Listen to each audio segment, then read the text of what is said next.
Joining us now for more on the continuing violence in the Middle East, Mark Regev, senior advisor to Israeli Prime Minister Netanyahu.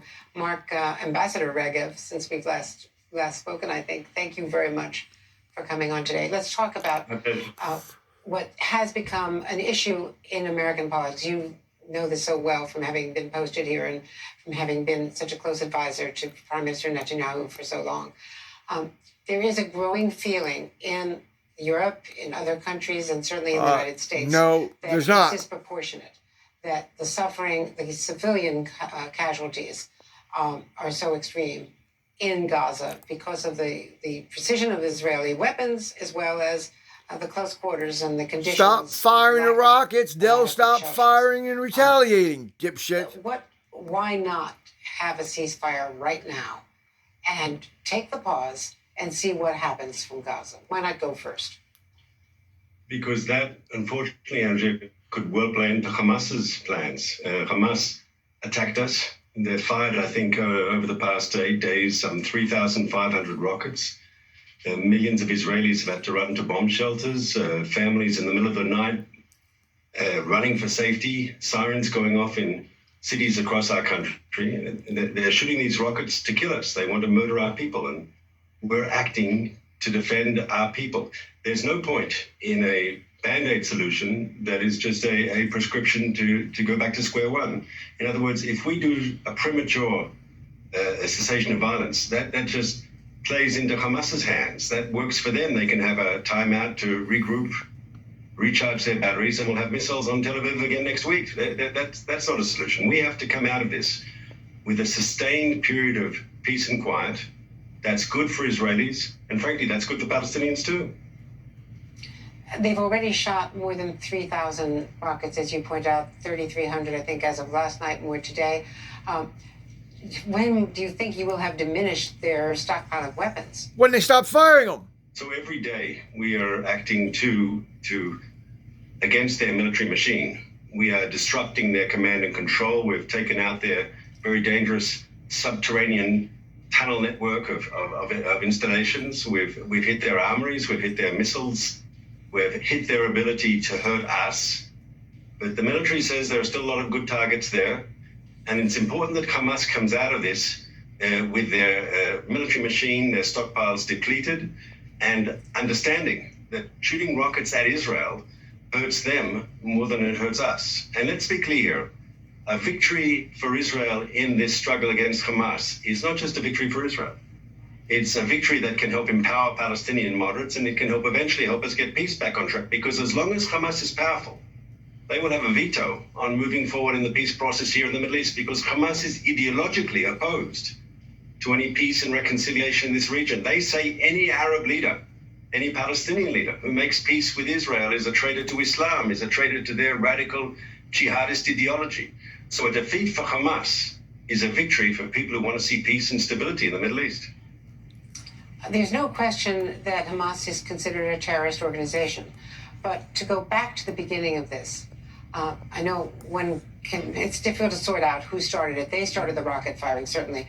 But, no shit. Can you explain or justify the firing of rubber bullets into the Al-Aqsa Mosque on the Friday night, a week ago Friday, the closing days of Ramadan, during evening prayer, children and elderly people on the prayer carpets, and whatever protests were taking place in the area?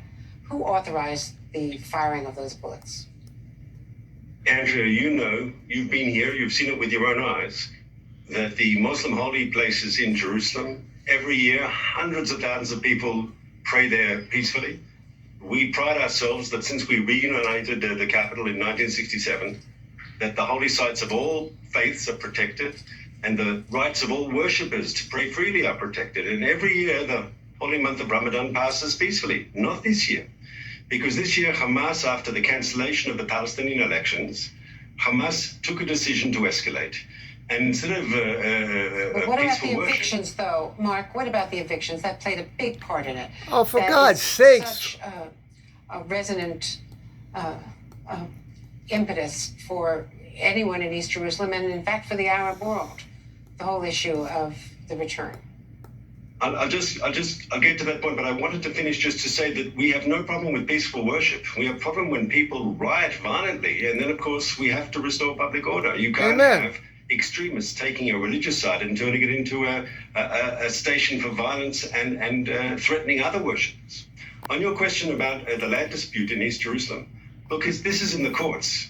There's one group of people who say we were thrown out of that land, the Jews, who say we were thrown out of that land and that property is ours, that we were forced out in the 1948 war.